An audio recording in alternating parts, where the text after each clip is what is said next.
Les belles affiches ne manquent pas pour le premier rendez-vous international de l'année 2018. Mais il y en a une qui retient particulièrement l'attention. Le duel entre l'Allemagne et l'Espagne vendredi soir à Düsseldorf s'annonce des plus prometteurs.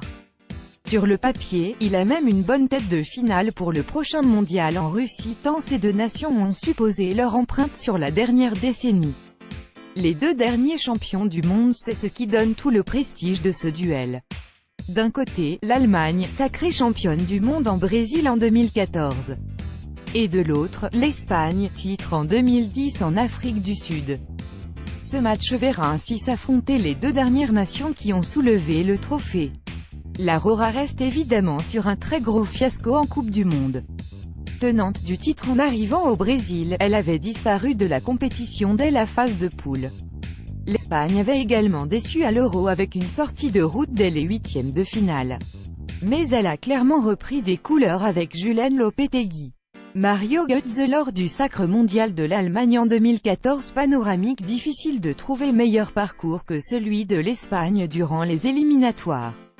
Impossible même concernant l'Allemagne, avec 10 victoires en 10 matchs, la formation de Joachim Löw est la seule à avoir signé un carton plein lors de qualification. La Rora fait à peine moins bien avec 9 victoires et un nul, mais c'était à Turin face à l'Italie, 1-1. Seule la Belgique peut aussi se vanter d'avoir pris au moins 28 points sur 30 possibles lors de ces éliminatoires. Avec l'Espagne et l'Allemagne donc.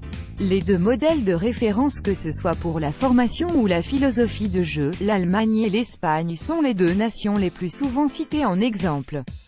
À juste titre. Sur la qualité collective, sur la maîtrise du ballon, difficile de trouver plus cohérent que ce que produisent ces deux formations. En grande partie parce qu'elles ont bâti leur projet de jeu sur la continuité. Si la notion de modèle peut s'appliquer à deux nations dans le football, ce sont certainement l'Allemagne et l'Espagne. L'Espagne a facilement battu le Costa Rica. Getty Images. Il y a aussi dans ces deux pays la volonté de construire ce projet de jeu dès le plus jeune âge. Et ils le font avec succès. En plus d'être les deux dernières à avoir remporté la Coupe du Monde, elles font aussi main basse sur les trophées dans les catégories de jeunes. L'Allemagne et l'Espagne se partagent ainsi 4 des 5 derniers titres de champion d'Europe et espoir. Elles s'étaient d'ailleurs affrontées lors de la dernière finale en 2017, remportée par les Allemands, 1-0. Plutôt une demi qu'une finale. Voir l'Allemagne et l'Espagne se croiser de nouveau en Russie n'a rien d'improbable. Mais que ce soit en finale l'est davantage. Si elles terminent toutes les deux en tête de leur groupe, elles seront en effet dans la même moitié de tableau. Dans ce cas de figure, si elles doivent se retrouver, ce sera en demi-finale. Pour qu'elles s'affrontent en finale, il faudrait que l'une des deux équipes finisse à la première place de son groupe et l'autre à la deuxième. Ce n'est pas impossible.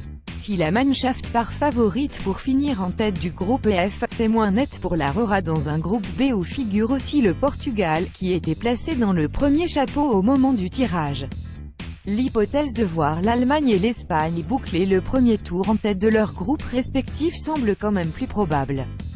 Cela limite les chances de les voir s'affronter pour le titre. Mais si elles se retrouvent avant, cela ressemblera fortement à une finale avant la lettre.